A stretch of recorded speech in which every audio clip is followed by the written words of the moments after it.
Hi, my name is Lolita. It seems to me that it has now become a pattern. I keep losing everything. I lost family, friends, my job, and my boyfriend who thinks I ruin everything. Nothing is right in my life. To top it off, the whole family is gathering for Christmas and we are all celebrating it out in the woods. That would mean I will have to meet my uncle and his blonde wife, who will constantly talk about their overachiever son.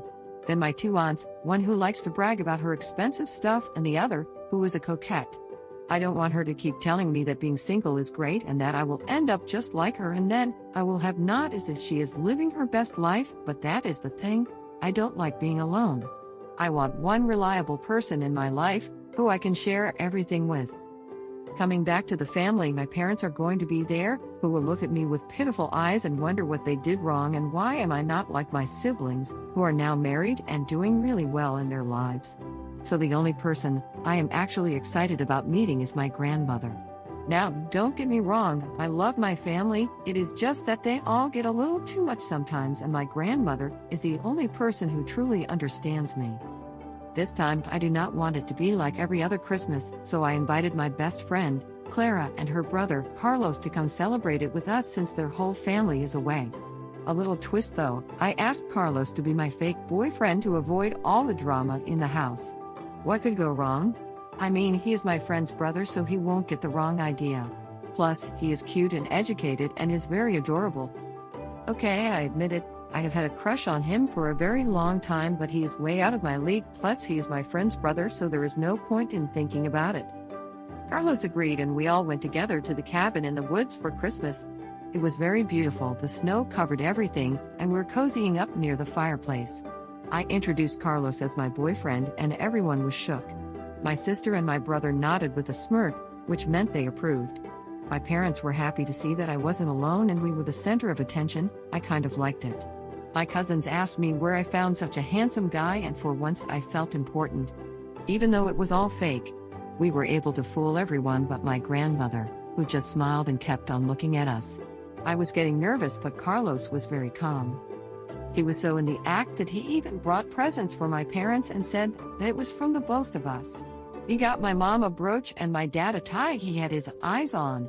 I wanted to get them this and I mentioned it to him and Carla 2 weeks back. This really touched my heart as he knew I couldn't afford to get those nice gifts, and the fact that he actually remembered. Then the dinner started. Everyone started asking us questions like where we first met and how it all started. I was trying to make up a story in my head when Carlos started talking. He said he came to pick Carla from my place once. It was raining and I was wearing an oversized shirt with baggy trousers with my hair all over the place. I was asking Carla to cover herself up and offered food for her and him, but when he said hi, I was too shy to reply. I looked at him, amazed at how well he remembered the whole thing. Then he looked at me and said, "And that is when I knew I liked this girl, so it took a little convincing, but now we are together." Everyone cheered. My grandmother smiled at us and asked everyone to stop the interrogation to enjoy the food. Throughout my meal, I kept thinking about it. When we were done with food, grandmother asked me to help her serve cheesecake and pudding. We went into the kitchen and she looked at me and asked what was the matter and why did I feel the need to lie. I told her that I had been doing so badly in my life that I didn't want everyone to rub that in my face.